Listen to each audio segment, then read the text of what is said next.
The rain came down in sheets, blurring the streetlights into long streaks of gold and white. My coat clung to my skin like a second, soggy layer, and the chill cut straight through my bones.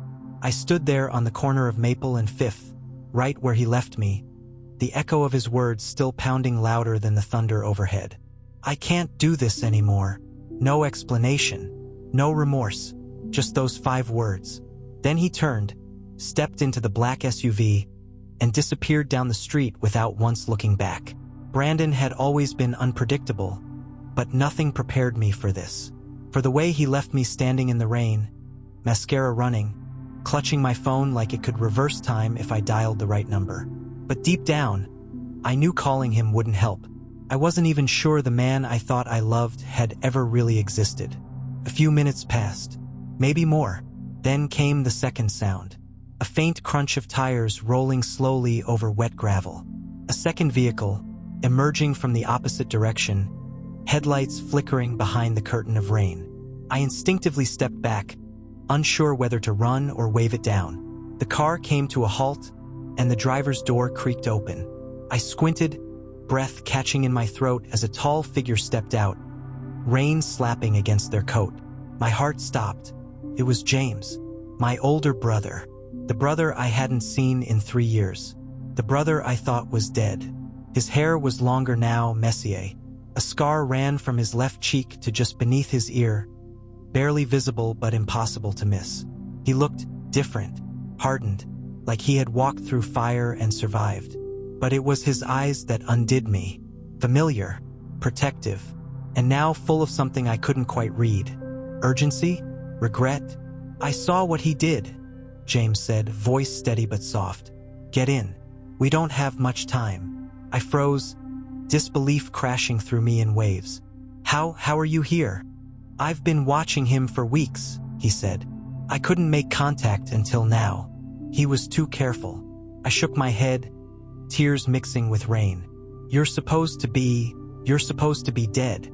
I know, and I'll explain everything. But not here.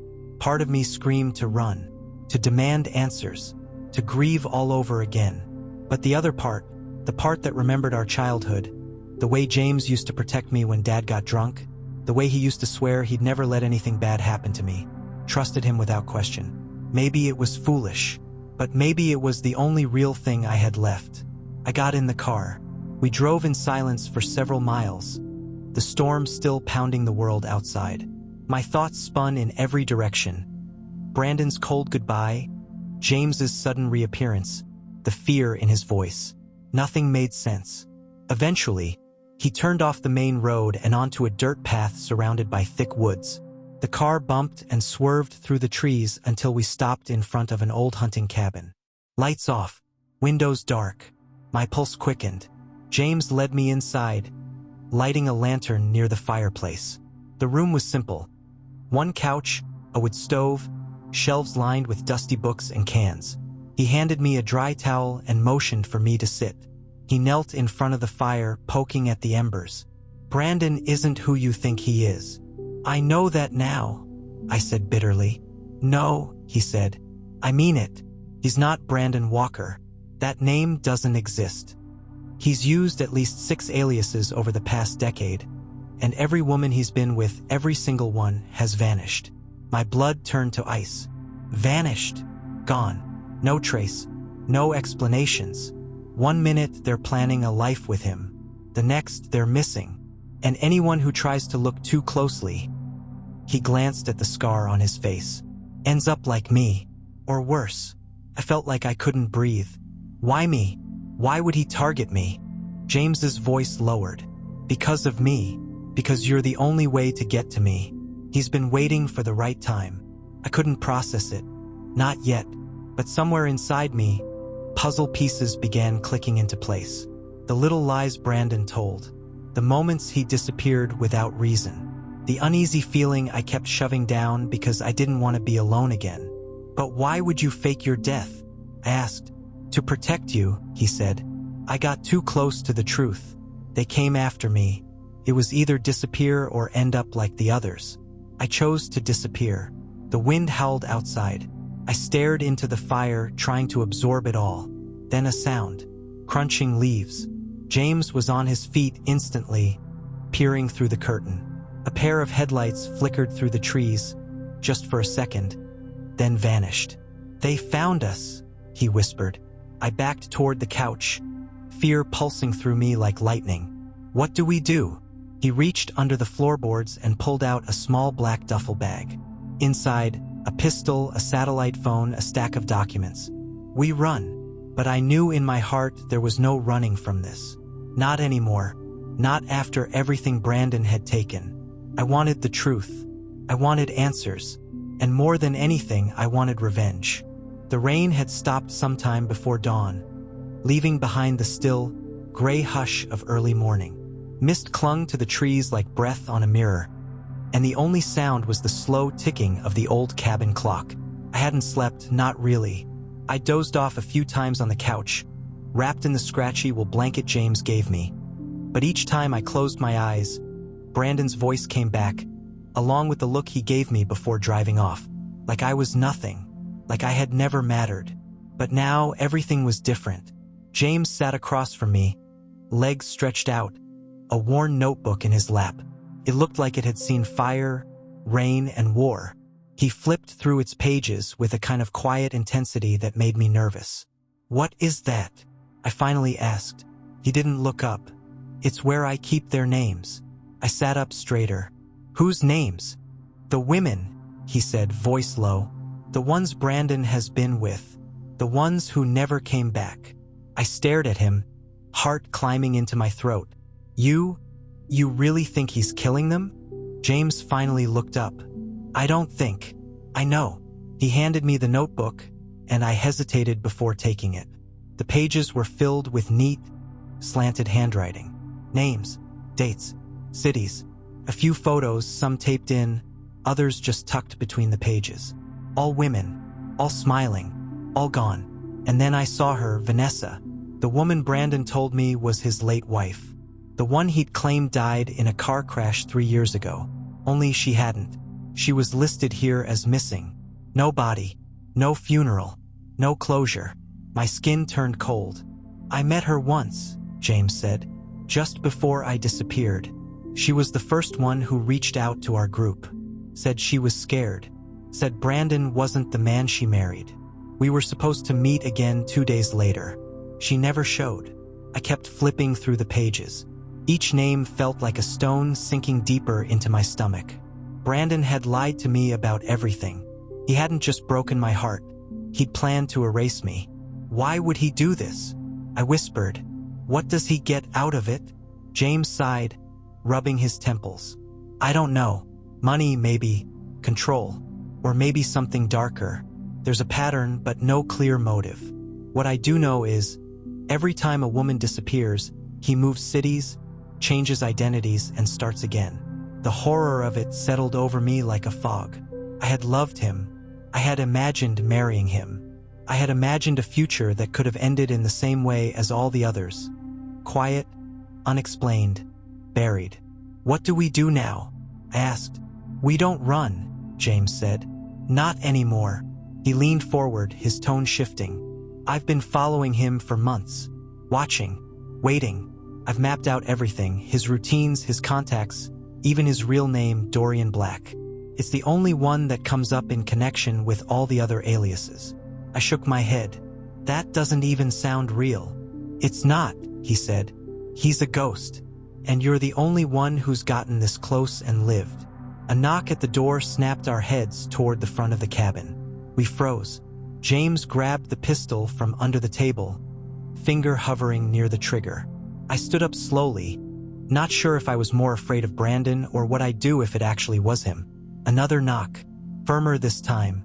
James moved toward the door, gun raised, and motioned for me to stay back. He opened it a crack. A woman stood there, shivering under a soaked raincoat. Her eyes were red, her lips split. She looked like she'd run for miles. I'm sorry," she said quickly. "I saw the lights. I didn't know anyone lived up here. I think someone's following me. Please, I didn't know where else to go." James opened the door wider, cautious but not unkind. "You're safe now. Come in." She stepped inside, water dripping from her coat. Her hands were trembling. She glanced at me, then at the pistol in James's hand. "I'm not dangerous," she said, voice cracking. "My name's Claire. I think he's after me too." I looked at James. His expression didn't change, but I could tell he was already scanning her for signs, searching for truths hidden behind trembling eyes. "What do you mean he's after you?" I asked. Claire looked at me, and something in her face shifted. Recognition. "You were with him," she whispered. "Weren't you, Brandon?" I nodded slowly. Her mouth fell open. "Oh my God. He told me you were dead." The room spun. I reached for the edge of the table to keep myself upright. "What are you talking about?" "I met him 6 weeks ago," Claire said. "He was calling himself Ryan. Said he just lost his fiancée in a car crash." "You?" The room felt like it collapsed inward. James stood frozen, his grip on the gun tightening. "He told me everything about you," Claire said. "Your favorite flower, your job, your fear of thunderstorms. It was like he was haunted by you. And now I find you here, alive." "I was never in a crash," I said. "He left me 2 days ago, in the rain." Claire sat down on the edge of the couch. Her voice dropped. "Then what was the funeral he showed me photos of? Who was in that coffin?" No one spoke. The fire crackled softly in the stove. Outside, the woods whispered secrets we hadn't yet heard. James broke the silence. "He's accelerating. He's getting sloppy." I nodded. "Or he's getting desperate." There was a sound, then a click. Sharp. Intentional. James turned just in time to see the flash of movement near the window. A shadow shifted, and glass shattered inward. "Down!" he shouted, pulling Claire and me to the floor. Another crash. A bullet embedded itself into the far wall, splinters flying. "He found us," Claire cried. "No," James said grimly. "He never lost us." We crawled toward the back of the cabin, James covering us as more glass broke. Whoever was outside wasn't trying to kill us fast. They were trying to scare us, hurt us. "We have to go," I said. "Now." James yanked open a trapdoor in the floor. "There's a tunnel. It leads out into the ravine. We use it. We move. We survive." I looked at the photo of Vanessa still clutched in my hand, then at Claire, then at my brother. I had been the hunted. Now I was ready to become the hunter, and I wasn't going to disappear. The tunnel smelled damp and cold, the earth pressing in from all sides as we crawled through the narrow passage. Every sound was amplified. Our ragged breaths, the scrape of fingernails against dirt, the distant echo of water dripping somewhere ahead. I could feel my heart hammering so loudly I thought it might burst through my ribs. Behind us, the shattered windows and angry voices of whoever was hunting us faded into the night, but the danger felt far from over. James led the way, his body moving with practiced ease, like he had memorized every twist and turn long ago. Claire was trembling beside me, clutching my hand like it was a lifeline, and I squeezed back, grounding her and myself in the moment. The tunnel finally opened up onto a rocky ravine, cloaked in the thick shadow of towering trees. The air was cold but fresh, filled with the scent of pine and wet earth. James pulled us up quickly, his eyes scanning the dark woods. "We need to keep moving," he whispered. "He'll have people out here soon." I glanced at Claire. Her face was pale, eyes wide with terror, but I could see something else too: resolve. She had been running from this nightmare for weeks, and now here we were, trapped together in the heart of it. "We should split up," James said. "Make it harder for them to track us. Meet back at the old mill outside of town in 6 hours." I wanted to argue, wanted to say it was too risky, but I nodded. It was the only chance we had. Claire and I broke off together, stepping cautiously into the woods. The branches scraped against my wet coat, and every rustle made my stomach twist. I kept glancing back, half expecting to see Brandon, or whoever was hunting us, emerging from the shadows. After what felt like hours, we stumbled onto a narrow dirt road. The town lay just beyond the tree line, its sleepy streets empty under the faint light of dawn. I felt a momentary wave of hope. Maybe here, in the bustle of everyday life, we could disappear. But the feeling didn't last. Claire pulled me into a small cafe tucked between a bookstore and a florist. The place was empty save for an elderly woman wiping down the counter. She looked up as we entered, eyes flicking to our soaked clothes and haunted faces. "Can I help you?" she asked kindly. "We need to use the phone," I said, trying to keep my voice steady. She nodded and pointed to a payphone in the corner. It looked old and unused, but I hoped it still worked.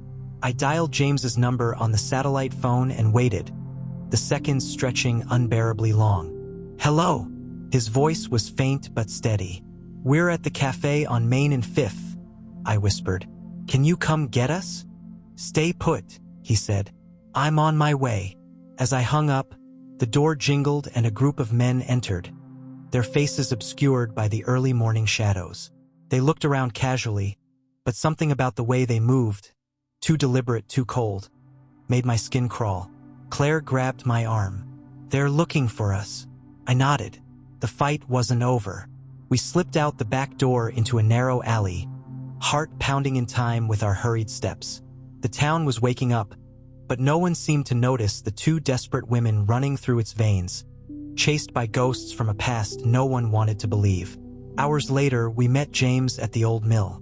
He had a battered truck waiting, engine humming softly.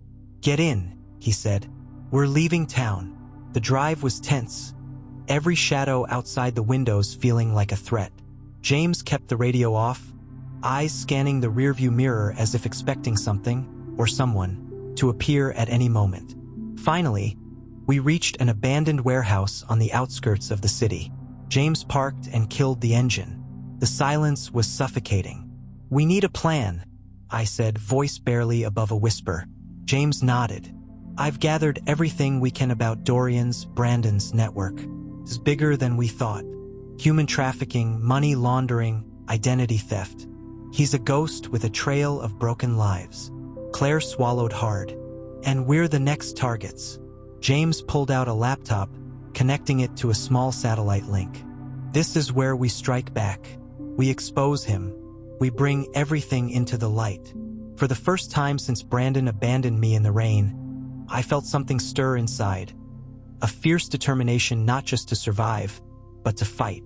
But as the sun dipped below the horizon, casting long shadows across the warehouse floor, I couldn't shake the feeling that the nightmare was only beginning. Because somewhere out there, Brandon was watching, and he was ready to make sure we paid for running. The road ahead was dark and twisted, but I wasn't alone anymore, and I was done being afraid. The warehouse was cold and echoing, its hollow walls swallowing our whispered plans as we sat huddled around the flickering laptop screen. James's fingers moved swiftly over the keyboard, pulling up encrypted files, bank records, and social media footprints.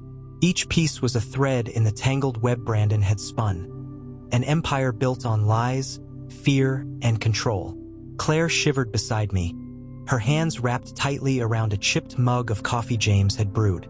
Despite the chill, sweat broke out on my forehead. Every new revelation was like a fresh wound reopening. I kept thinking about all the women, Vanessa, Claire, and me, and the ones I hadn't even heard of yet, caught in the same trap. "We need to find out where he's hiding now," I said, voice shaking but determined. "If we can track him down, maybe we can stop this." James nodded, eyes fixed on the screen. There's a pattern to his moves. Always a new city, a new identity, but he uses the same encrypted messaging app to communicate with his contacts. If we crack that, we find him. Claire's gaze flicked between us. But what if he knows we're here? What if this is a trap? I swallowed hard. The thought sent a cold shiver down my spine. But I knew she was right. Brandon wasn't just some careless predator.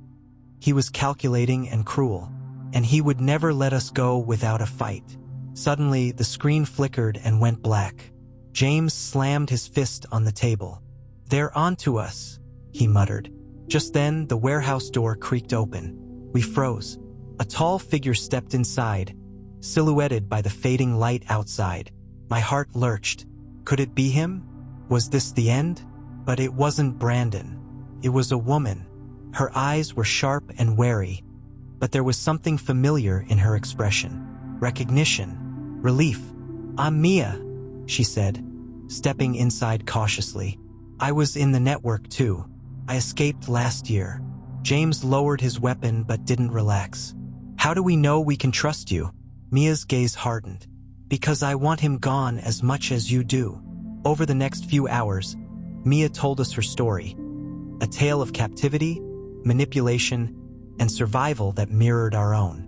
She had gathered intel on Brandon's operations and knew how to access his deepest secrets. Together, we formed a plan. We would infiltrate his current hideout, a secluded mansion miles outside the city, disguised as trusted allies. It was dangerous, maybe suicidal, but it was the only way. That night, as I lay on the cold floor of the warehouse, I thought about the man who had abandoned me in the rain. The man who had lied, who had hidden the darkest parts of himself behind a charming smile. I thought about the women who had disappeared, their stories swallowed by silence. I promised myself that their voices wouldn't be forgotten. We set out just before dawn, cloaked by the thick fog that rolled over the hills. The mansion loomed ahead, dark and foreboding, surrounded by high fences and security cameras. Every step toward it felt like walking deeper into a nightmare. Inside, the opulence was sickening. Marble floors, crystal chandeliers, but beneath it all, a sinister pulse. We moved quietly, slipping past guards and cameras, hearts pounding like war drums. Then, in the grand hall, I saw him, Brandon, or Dorian as James called him. His eyes locked onto mine, a twisted smile curling his lips. "You just can't stay away, can you?" he said, voice smooth but deadly. "I'm not afraid anymore," I said, stepping forward, the faces of all the women I'd lost fueling my courage. A cold laugh echoed through the room. "This ends tonight," James said, joining me. Claire and Mia flanked us, ready for whatever came next. But as we closed in, the lights went out. Darkness swallowed us whole, and the real game began. The darkness was suffocating, broken only by the faint glow of emergency lights flickering erratically. The mansion, once a symbol of wealth and power, had transformed into a labyrinth of shadows and uncertainty. Panic threatened to rise, but we pushed it down, knowing that fear would only give Brandon the upper hand. "Stay close," James whispered. "We need to find the backup power and get the lights back on." We moved cautiously through the maze-like corridors, the silence shattered only by our own footsteps and distant voices that seemed to be closing in. Brandon's men were mobilizing, and every second counted. Suddenly, a harsh voice rang out from the shadows. "You shouldn't have come here." From behind a pillar, a guard lunged at Claire. I reacted instinctively, grabbing a heavy metal rod from a nearby table and striking him hard. He crumpled silently to the floor. "We have to move," Mia urged, pulling Claire forward. We found the electrical room and, working quickly, James managed to restore power. The lights flickered back to life, revealing a dozen armed men rushing toward us. There was no time for hesitation. We fought through them with a desperate fury, each blow fueled by the pain of our past and the hope for freedom. In the chaos, I spotted Brandon slipping away toward a hidden door. Without thinking, I chased after him, my breath ragged, heart pounding so loudly it drowned out everything else. He disappeared into a basement stairwell. I followed, descending into the cold, damp darkness. The basement was a chilling maze of cages and grim reminders of the lives Brandon had shattered. Faces stared out from the shadows, women who had been trapped, broken, but still alive. My heart clenched at the sight. Brandon stood at the far end, a smug expression on his face. "You think this ends with you?" he sneered. "I'm untouchable." But this time I was ready. The anger and betrayal that had haunted me for so long fueled a strength I didn't know I had. I lunged forward, tackling him to the ground. We struggled, a violent dance of desperation. Just as he reached for a hidden knife, the door burst open. James, Claire, and Mia rushed in, overpowering him together. As the authorities arrived, summoned by the intel Mia had sent ahead, the nightmare began to unravel. Brandon's empire was exposed, his network dismantled piece by piece.